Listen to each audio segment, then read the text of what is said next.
Welcome to Late Night Sports special episode 20. We have recurring guest Matt Nelson joining us today. We're going to be talking some of the biggest contract busts in Red Sox history, probably more like recent history. But yeah, Matt's kind of becoming a staple here on these special episodes. I kind of like it.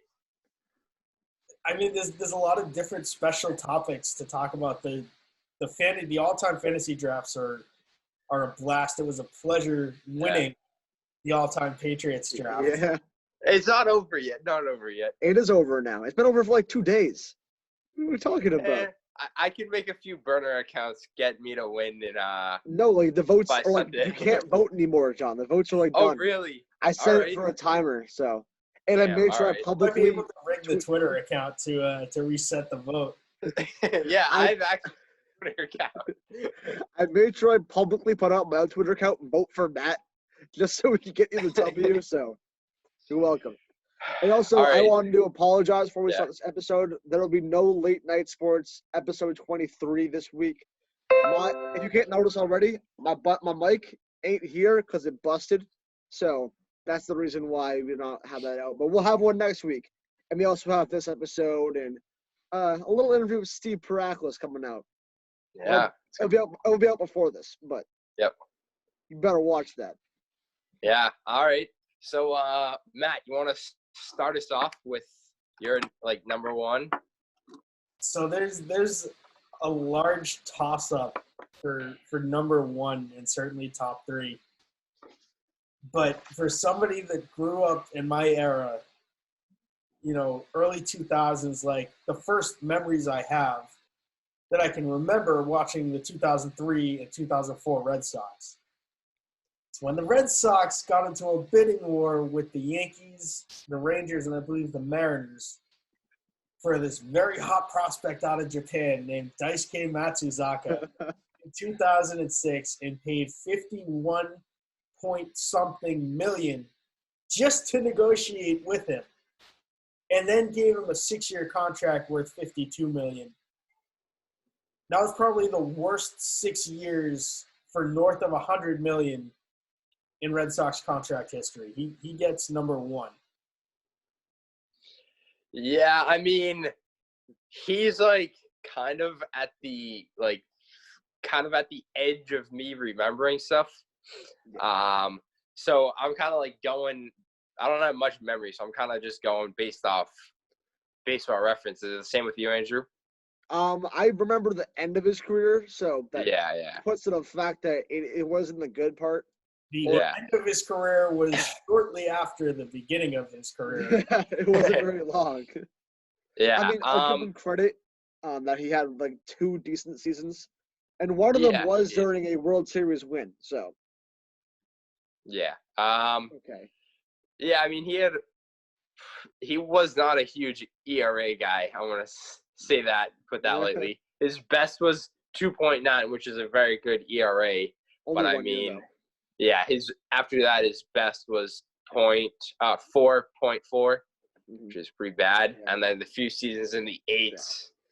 I mean, he did finish 4th in Rookie of the Year. Then his second year, finished 4th in Cy Young. But then after that, it was pretty bad. It's all downhill from there. All downhill. The only good thing about him, though, is that I actually own – I don't know anyone else who owns it, but I have a Daisuke Uno set.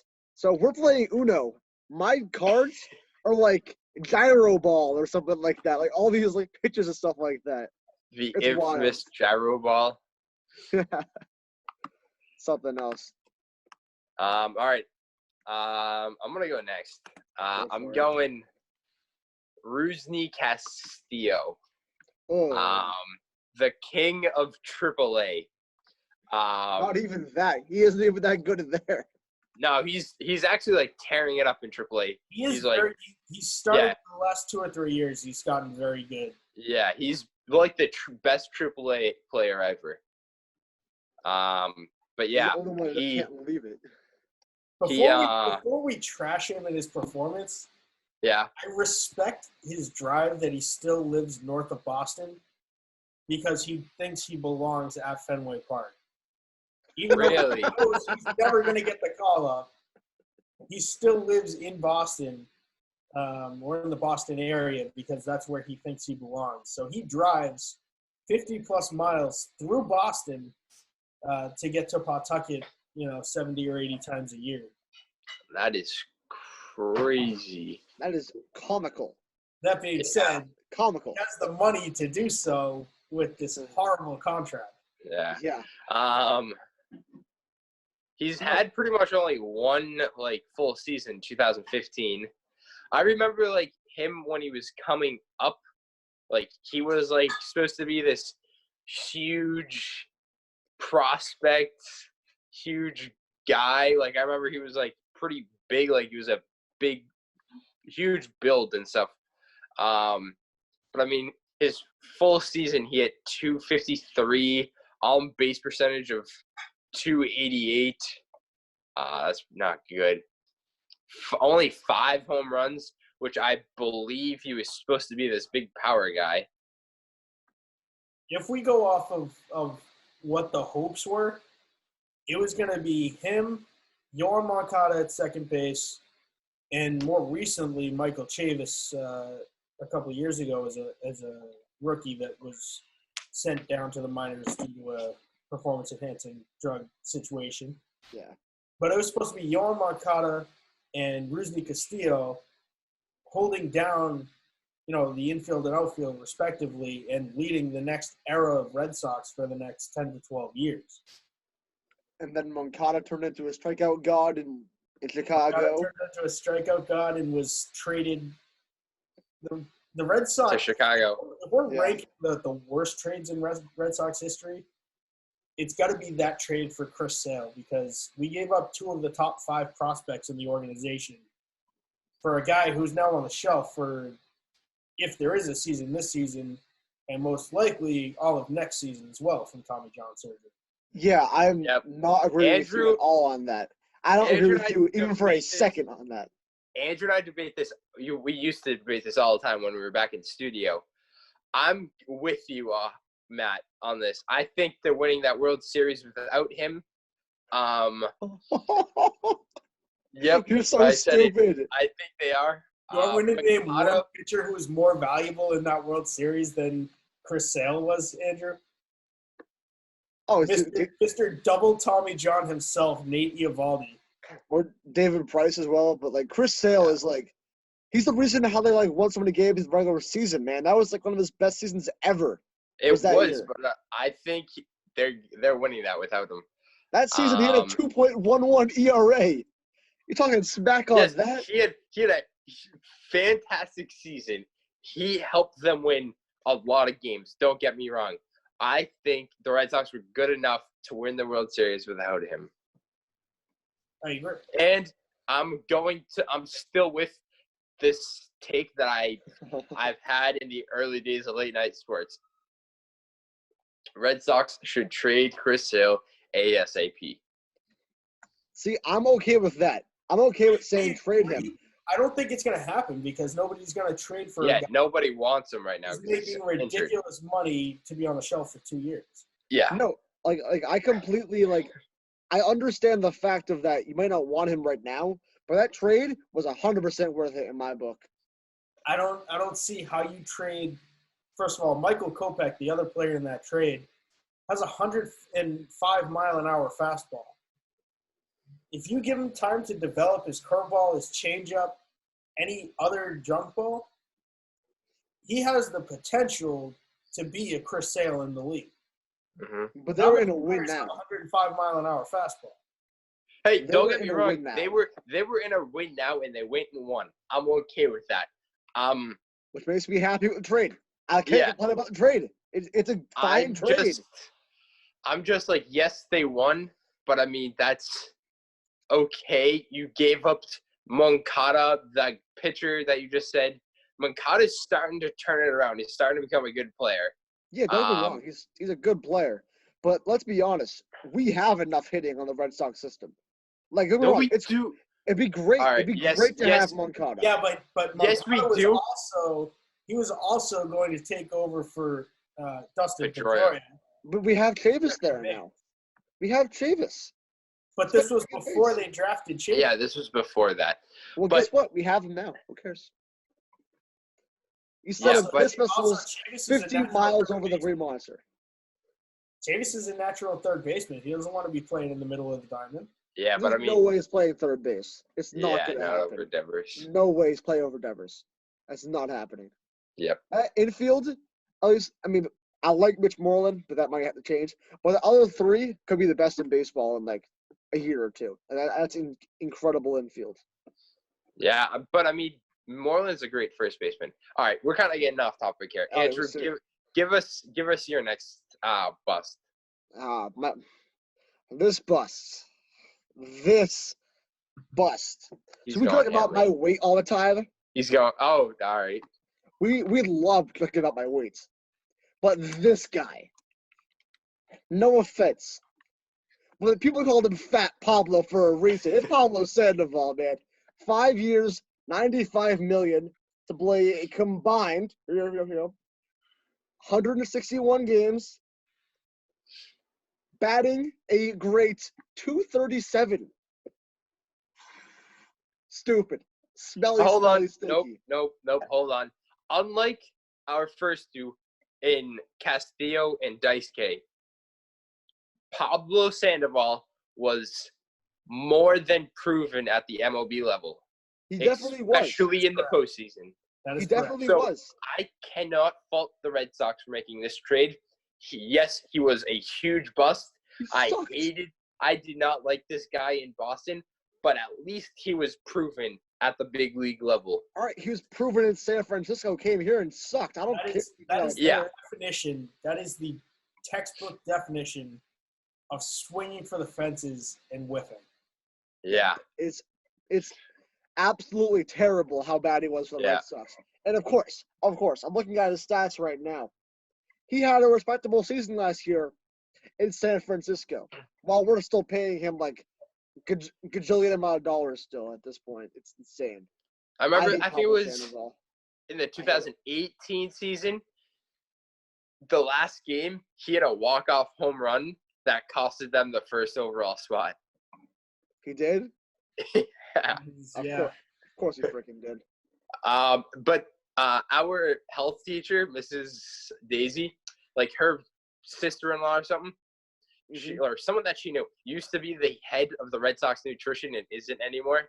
And I made the God. joke to her that There's a reason for that. Yeah. did Pablo Sandoval like make her like quit her job because she just couldn't handle it anymore? Yeah. The amount of hatred I have towards him, like The it's amount of still- hatred he got. it still affects our team to this day. Like we're still Yeah. paying off that contract. That's part of the I mean, reason why him, Mookie Betts is no Pedroia- longer on this team. I part of just the reason. don't understand how you signed such a big contract and then show up to spring training weighing like a defensive lineman, like 300 pounds. Yeah. I just don't get it. I mean, it's like those football players that just got arrested, even though you guys can't go watch that because Yeah. Andrew's audio is crap. But like you already have so much money. Why are you like just gonna let that go? I mean, obviously he's still getting it, Right. but you're just like kind of wasting it because you're overweight. But What? also, you got to think about. All right, I wanted to read off some like numbers. All right, how much money would you pay for a average at best, not even that great of a defender at third base that hits around mid-teens home runs, bats in the 270s, and has an on base of like 230? What are you guys thinking of paying that guy? Like a random guy? But that's after the fact. You got to look up Yeah. his numbers from San Fran. You gotta those also. are his San Fran numbers. Those are Yeah, what he those had are. in his last 2 Those years are. in San Francisco. I'm looking at him right now. Yeah. But He's you've only also like- got to remember, I think they were also kind of paying him for what he did in the postseason as well. Because if you look at his postseason numbers, especially in the World Series, I'm pretty sure those are like some phenomenal numbers. They are. They're on He the was also batting 400. supposedly entering the prime of his career, so he was only supposed to get better for the duration of that Red Sox contract. Yeah, he got a lot worse. A whole lot worse. All right, kick it back over to Matt. What do you got for your number 2 guy? Piggybacking off of that deal, they're really like 2A and 2B. Pablo Sandoval and Hanley Ramirez, the same offseason. $88 million, which included a fifth-year vesting option for an additional $22 million. That's $110 million for a guy they had no position for. Yeah. He played third base. He played left field. He played first base, and he was a DH. And he was terrible at first. For a utility guy. Yeah. That's a terrible contract. It didn't hate was Hanley terrible. as much as I hated on Pablo, because at some points during his time with the Red Sox, he was a capable hitter. Not like what were you gonna say?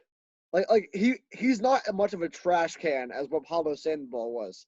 Yeah, but it's still a bust of a contract. I would say Hanley during his time was like a trash can. Pablo was a trash can that was doused in gasoline and lit on fire. No, he was the landfill. Yeah.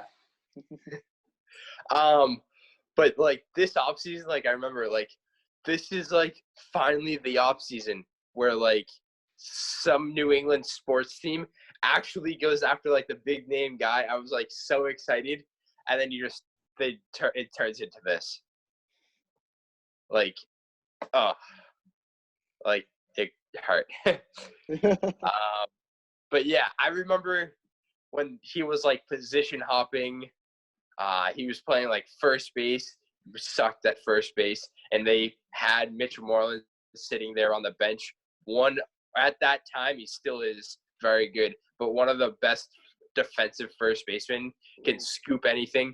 Hanley couldn't scoop anything. Literally blew games because he couldn't scoop a baseball. And his hitting honestly wasn't good enough to make up for the bad fielding. And you still had Ortiz, so you couldn't put him at DH.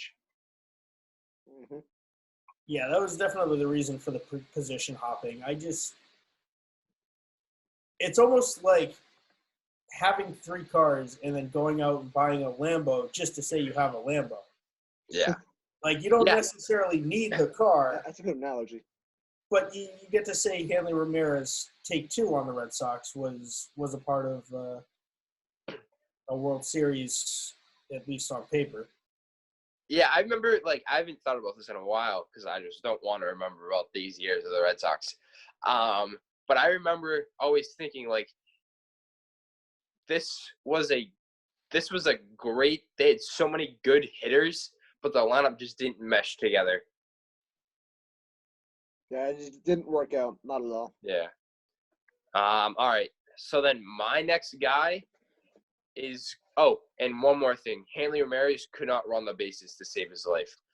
No. I remember one time he tried stealing third base, just to steal third base. Yeah. He's slightly faster than David Ortiz. Yeah. That's not going to work. That didn't work. So my next guy is going to be the guy that melted in front of the media in Carl Crawford. I was going to say the exact same thing for my next pick as well. Just that, like, he was so good. I was a fan of Carl Crawford coming into Boston. Like, yes, we got one of my, like, I'm happy. This guy's really good. Came off a season where he had 19 dingers, 90 RBIs, his normal 45 stolen bases. Comes into Boston, forgets how to hit. Yeah. I remember, like, feeling like this is the closest thing of, like, actually, I'm not even going to make this analogy. That's stupid. But this was like a division rival coming to us instead of our top guys going to other teams. Yeah. Other division rivals. And he came from Tampa Bay. He was so good in not only the outfield, but a great hitter, like Andrew said. He was a good leadoff hitter. Great hitter. oh wow, I'm looking at this now. In 2010, the year before he came to the Sox, It was great. he led the league in triples with 13. He was an all-star, finished 7th in MVP voting, a Gold Glove, and a Silver Slugger. So I can't fault the Red Sox. This is another guy. I can't fault the Red Sox for making this. That was another thing. It was swing for the fences and miss wildly. Yeah. Terrible whiff. Like, I loved the guy coming in. But thank God we got him. I'm not sure if we got him off the payroll or not. I'm not sure how he worked that with the Dodgers because he had traded after 2 seasons. Mm-hmm. He had nothing for us, but I have no clue how that worked out. But he did. I remember he bounced back with the Dodgers. He played pretty good there. Made some good playoff runs, helped them out. But obviously they didn't win anything because of the Dodgers. But I remember my only good memory that I have with Kyle Crawford was I was at my grandparents' house watching the Sox game, and he hit a walk-off home run around Pesky's pole, and I just remember Don Orsillo going crazy. But yeah, he was terrible with the Sox. All right, Matt, what do you got for your final pick? My final pick, a guy who actually had a decent, that's the key word there, decent, not great, but not dumpster fire career with the Red Sox. And speaking of Los Angeles Dodgers. Wait, are you doing it? I'm doing it. David Price. I was saying the exact same thing. Thank you. Yes. In December, I was just saying the exact same thing. In December of 2015, they signed him to a 7-year, $217 million contract for a number 2 pitcher at best. Hey, one thing, I just want to point this back to the day that he signed with the Sox when what's his name, Bradford?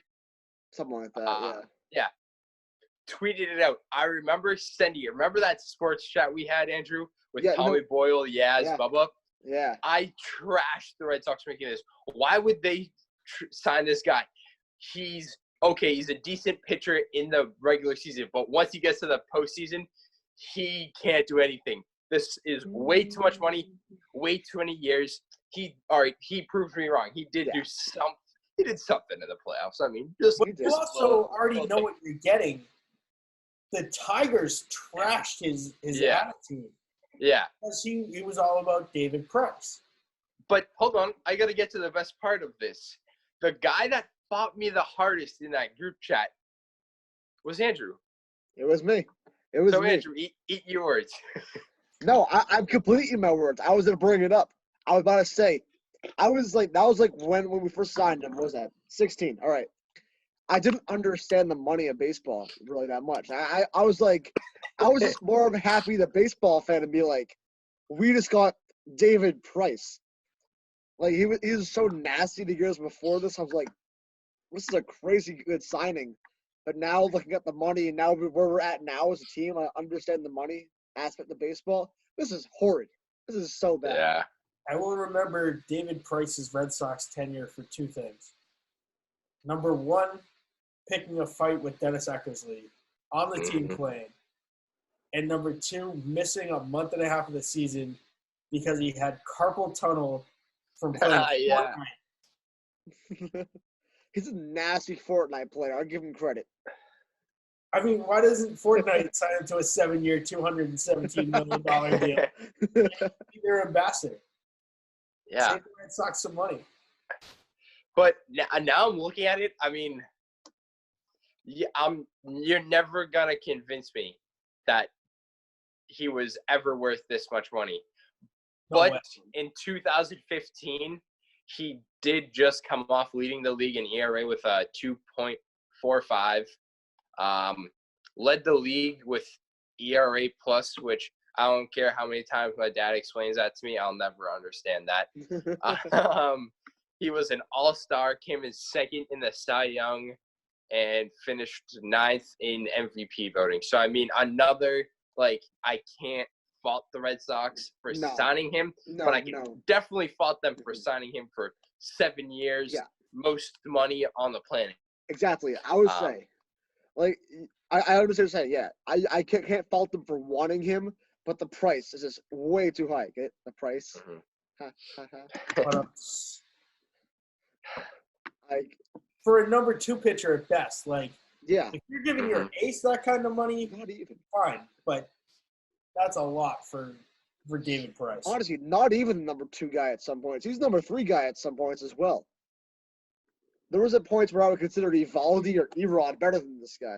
I mean, Porcello for a season. Yeah, well, that was like one season. One It season. was one season, but I mean, he was still number 3 then. No. All right, back to me. Yeah, you have another one. Yeah. All right. Talk about Ricky Porchlight. That guy sucks now. He's gonna have a bounce back season once the season starts. On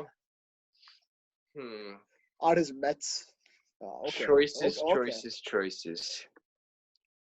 While John's thinking of the pick, has anybody seen the clip of Joe Kelly trying to learn how to throw a changeup? Yeah, right I've through the not. window. Were we talking about the window smashing thing? 10-foot wide screen. And he missed it. Right. He lost it, and it broke his bedroom window. It's completely smashed it. It's like you're a professional pitcher, and you completely whiff on that. That happened a while ago now, but that's funny you bring that up. I miss Joe Kelly. He was like one of the decent players we actually had in our bullpen. I always like him because he once threw 21 straight fastballs. As a relief pitcher. Doesn't care. I think I'm going with a guy that always made me like, even just his name, I didn't like. Bobby Jenks. I don't know who this Relief is. pitcher. Look him up on Baseball Reference, or just look him up in general. Oh, Bobby Jenks? Yeah. He was on the 2011 team. Played for one season with the Red Sox. Yeah, but it was a pretty fat contract. It was, of course, I just accepted it. Yeah, $6 million, 1 year, $6 million. A 6.32 ERA in 15.2 innings. Pretty sure he's like a setup or a closer. I'm not gonna lie, that is like a terrible pick that you just put out there. The fact I didn't know who the guy was, and it's only $6 million. Not my fault that you just don't know Red Sox history, Andrew. It's $6 million, but look at what they got for that $6 million. Not too much, but it's gone in one season though. It isn't like you got to pay him for the next. This was 5 years. Pretty highly talented team. That 2011 team, 2010, 11, that was some talent. First year I cried about the Red Sox was that year. Good times. That was the start of that, like, year and a half of torture. And then in comes that 13 squad, and I fell in love. Yeah. All right, Andrew, back to you. I don't have any more. Remember, we're done. Yeah. All right. I picked a Price. Yeah. I have some honorable mentions now. Throw them out. You only got like a minute or two. He wasn't a player, but I gotta say Bobby Valentine. Hate that guy. I'm going there just because. Yeah. Oh, we don't want. Yeah. Hold on, you can go first. JD Drew, 5 years, $70 million in 2007. John's about to kill you right now. All right. Anyone else with some closing thoughts? Andrew, Matt? I mean, all the ones I was very high on were talked about, especially David Price. I wanted to make sure that actually got put out there. I was happy that was. All right. I've got a Boston.com article up with some of the worst contracts. Julio Lugo, 4 years, $36 million. Oh, that's bad. We got washed up Edgar Renteria in 2004. Of course, we're coming off the World Series title, right? 4 years, $40 million. Jose Offerman in 1998, 4 years, $26 million. Wasn't even born yet. And we got nothing for it. That was the beginning of Dan Duquette starting the ruin. His, I got to give it to him. Not many guys can ruin multiple franchises and still have a job. Doing anything in any career. Yeah, plus run a terrible tournament for 12-year-olds. Yeah. at I had me. a fun time. I know Andrea had a fun time. My entire team got sick. I loved Tournament it. was pretty trash too. All right, that brings a conclusion of special episode number 20. Thanks to probably I'm gonna say he's over Yaz now for our best guest. Thanks, Matt, for coming on. We have some very good stuff coming out soon. Steve Frackless interview, all-time already out. Bruins draft. Oh, it is already out, so go watch that.